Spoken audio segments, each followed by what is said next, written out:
Bitcoin does change, though. So if we think about the past year, not only has Bitcoin changed in certain ways and the potential optionality of it, but the broader environment around Bitcoin has changed over the past year. Can you talk a little bit about those things? Yeah, I think the past 12 months have been very auspicious. What we're seeing is clarity is coming to the entire crypto space. And the clarity is Bitcoin is a commodity, an asset without an issuer. It is ethical. It is stable. It is virtuous. And the rest of the crypto ecosystem, the crypto exchanges, the cryptocurrencies in the form of stable coins, the crypto tokens, the other crypto applications, they're all being viewed with increased skepticism. And there's an awareness that Bitcoin is not crypto.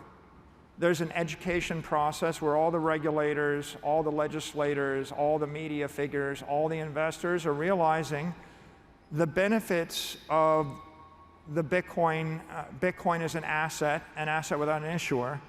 And now they're beginning to realize why Bitcoin is a commodity. And the reason why it's a commodity is because it is backed by digital power. And so the appreciation for Bitcoin's energy use and Bitcoin's computational power is growing.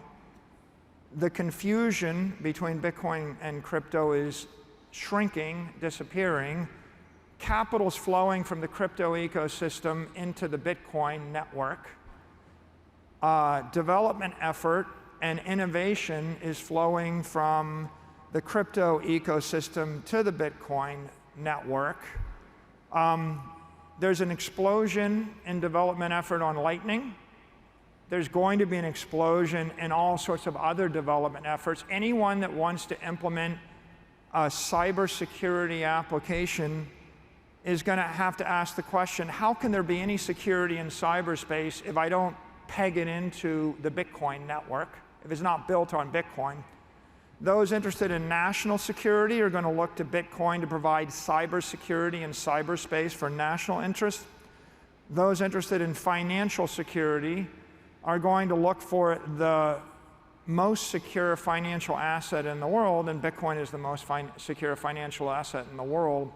So in short, although there are people that can focus on negatives, there's the meltdown of Terra, the meltdown of Luna, the meltdown of Celsius, the meltdown of BlockFi, the failure of Alameda, the failure of FTX, the failure of all the crypto tokens, right? The meltdown and failures of the DeFi exchanges, the meltdown of some crypto exchanges, right? And the skepticism that people are taking with regard to crypto tokens that are stable coins.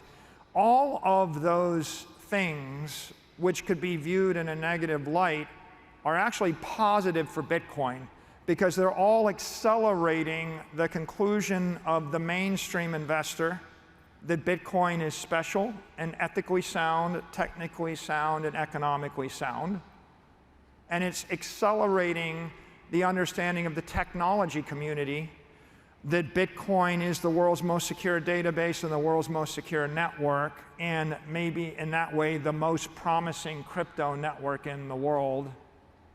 And it was a very expensive marketing campaign to convince people in Congress, in the Senate, the regulators, and the media that Bitcoin is the world's #1 crypto network, but Bitcoin is also the world's most promising new asset class. But if anything today, if you look at all the utterances of the lawyers, all of the talk on Capitol Hill, if you look at all the regulatory publications, if you look at the mainstream media coverage, what's pretty clear is that the consensus today is Bitcoin is an asset, Bitcoin is special, Bitcoin is a commodity, Bitcoin is without an issuer, Bitcoin is here to stay. Bitcoin is the future.